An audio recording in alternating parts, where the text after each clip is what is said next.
Welcome to Your Cyber Path, the podcast that helps you get your dream cybersecurity job by sharing the secrets of experienced hiring managers and top cybersecurity professionals with you. Now, on to the show. So now that we kind of covered a little bit about the certifications, I want to talk a little bit more about your role as a penetration tester, especially as somebody who's been basically about a year you've been in this role as a penetration tester, so you're fairly new to it. What has that experience been like? What kind of work are you doing? Are you working as part of a team? Or are you working solo? Like, what does that look like on a daily basis for you? So we work as a team. The two things I'm primarily responsible for are social engineering campaigns and pen tests. The social engineering I find fun. Setting up the campaigns, setting up fake websites, training. I find that really interesting. Look at that might be fun. I work quite independently. I also have people I can ask if I run into questions. And for next year, they want to start training me on internal pen tests as well. So right now you're doing a lot of social engineering and a lot of external pen tests. Chris, so you mentioned you do a lot of social engineering in your current job. When you're doing that social engineering, is that mostly like phishing and spear phishing campaigns and you're doing it remotely? Or are you also doing things in person where you're doing, deceptive practices and trying to go through and test their physical security for piggybacking and tailgating and stuff like that? So far, it's all been phishing, vishing, and spear phishing. So it's all been remote. Our company does do some physicals, but not a whole lot.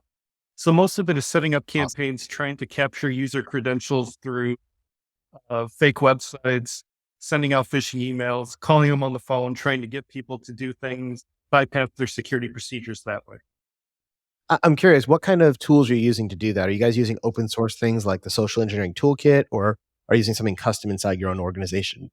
No, we're doing off-the-shelf open source tools. We use social engineering toolkit primarily. We have used Go if it's a larger engagement, and the app spoof card to spoof phone numbers when we're doing the phishing calls.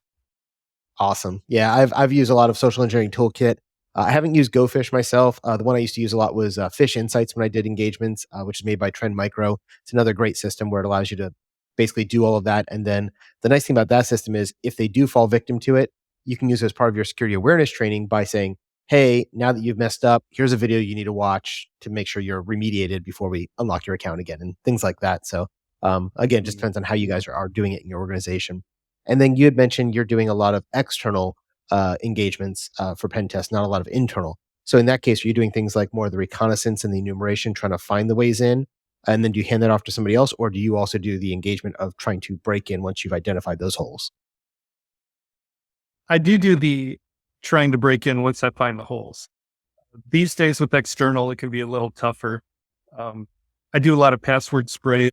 It's on 365, for example, looking for passwords, looking for default credentials, trying to brute force my way into things sometimes, or just trying to find enough weaknesses that I can chain together to create a kill chain attack and, use that part of my brain. How do I break it? How do I make it do something it's not supposed to do? And then from the standpoint of going back to, hey, here's something we found, you think about, here's how you close it up. Awesome.